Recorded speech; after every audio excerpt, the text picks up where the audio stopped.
President Truman and Winston Churchill both discussed. They would discuss territorial gains sought by the United States and the United Kingdom. All people had right to self-determination and to a better democracy. And there was also talk about the freedom of the seas.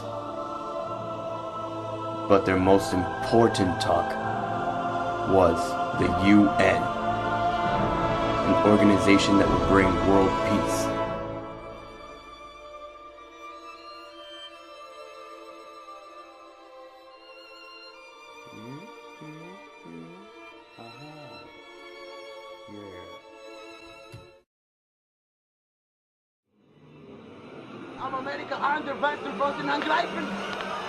But then everything changed when America was attacked by Japan.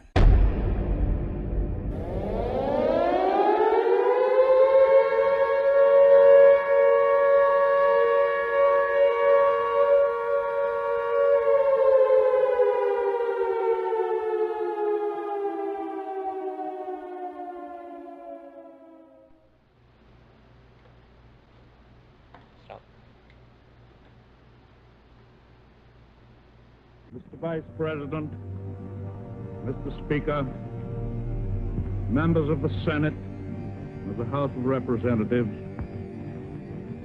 yesterday, December 7th, 1941, a date which will live in infamy, the United States of America was suddenly and deliberately attacked by naval and air forces of the Empire of Japan.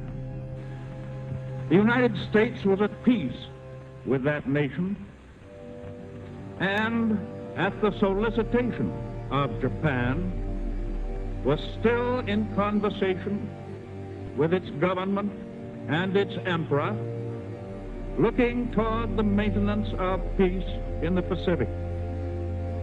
Indeed, 1 hour after Japanese air squadrons had commenced bombing in the American island of Oahu, the Japanese ambassador to the United States and his colleague delivered to our Secretary of State a formal reply to a recent American message. Japan has therefore undertaken a surprise offensive extending throughout the Pacific area. The facts of yesterday and today speak for themselves. No matter how long it may take us to overcome this premeditated invasion, the American people in their righteous might will win through to absolute victory. With confidence in our armed forces, with the unbounding determination of our people, we will gain the inevitable triumph, so help us God. President Truman, what do we do now? I will send a message to Japan asking them for their unconditional surrender. And if they do not surrender, I will send a message that says that they will witness something that they have never seen before and that the world has yet to witness. What is this witness? It is a weapon that cannot yet be revealed until it is used. Very well.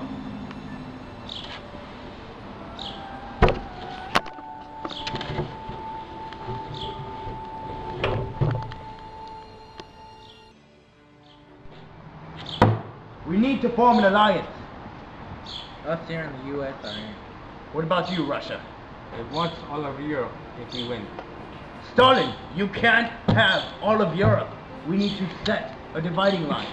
An iron curtain if you must. What are we gonna do now? We need to attack the soft underbelly of Europe. We can go for Italy first. Can you hold them off in the Eastern Front, Stalin? I believe I can. And you. We need to attack Europe first. That is the most important thing. You can focus on Japan later. We're in this for Japan. You? I'm also in.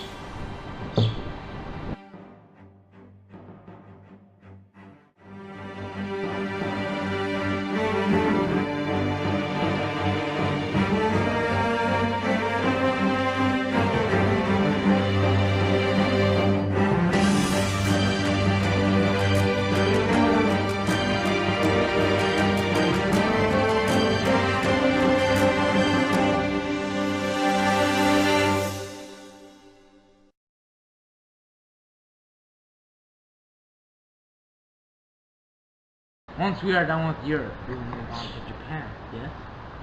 Stalin, are you able to send your troops to northern Japan once we are done with the European border?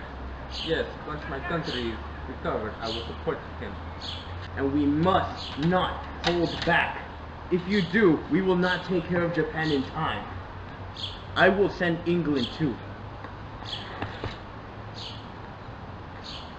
Propaganda campaigns by the Office War of Information distributed graphic media against the Axis powers, like Captain America, Bugs Bunny, and racist cartoons that depicted the warmongers of Europe.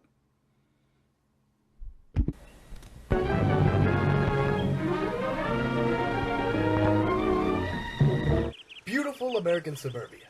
No place like the land of the free and the... Wait! What's that? Over there, in the distance. It's them, the evil Axis, the scum of the earth, plotting their next move against the peaceful people of America. Germany, Nazi scum, those mindless killing machines that destroy and consume without delay. They must be stopped. Italy, the fascist, a simple-minded nation, but nonetheless a threat to our great nation. Finally, Japan. They must be put down for their own good and for Pearl Harbor. It's our job as a good nation of this earth to put an end to these evil assortment of adversaries. Of course, Japan is to rush in without warning, a surprise attack. But the savage does not know that the power of democracy protects our citizens of foreign evil. With the help of Americans paying their taxes and volunteering, we can push this enemy to where they belong, their graves. Germany sends his servant to do the dirty work. What's wrong? Too scared to face our might?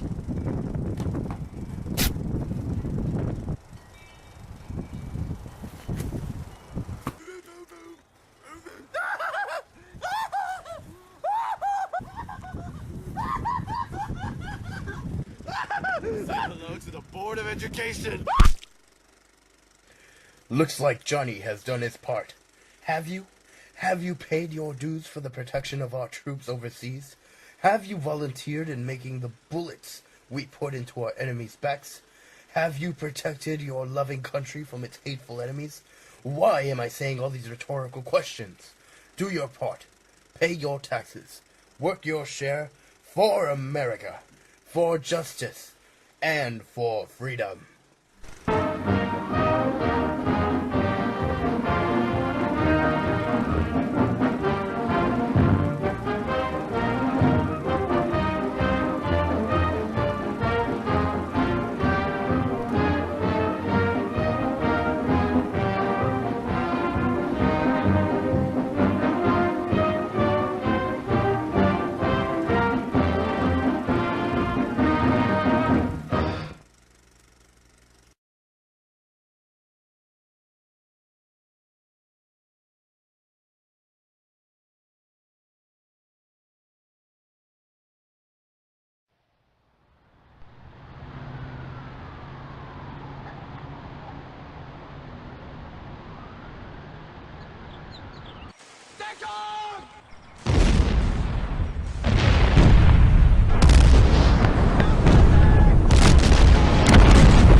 Bradshaw, don't be KIA.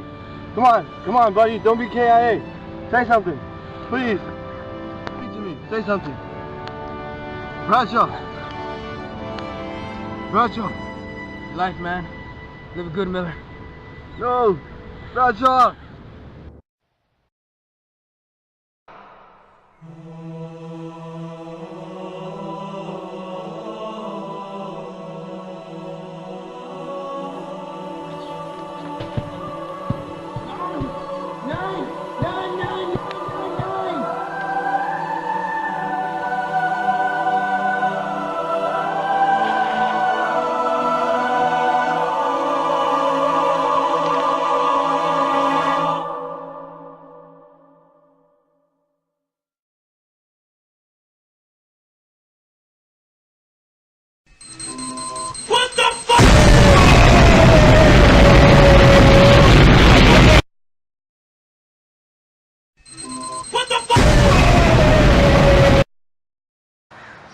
Okay.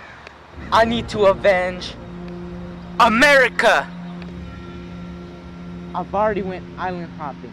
I took down 15 islands. Now here's my big break. Show what I've got. For America and Pearl Harbor.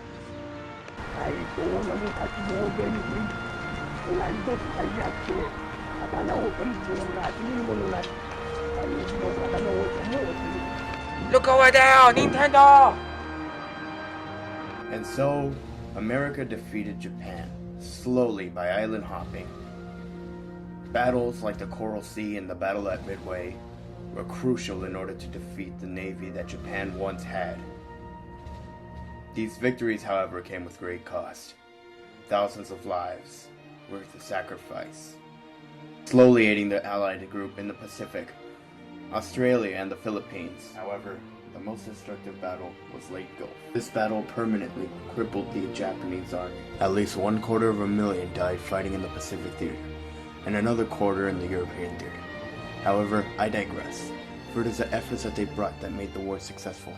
Such technological innovations, such as the atomic bomb, proved essential to saving soldiers' lives, but sparked a new era, the nuclear age.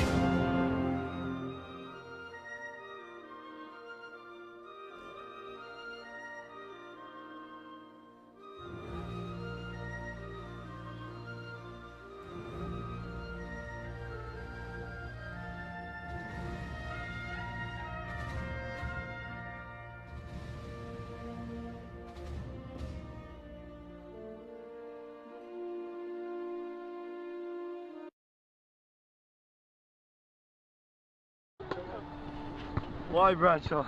I remember we played the paintball that one time. You were so good at it. What happened? You let your guard down, now you're gone. You always be remembered, Bradshaw.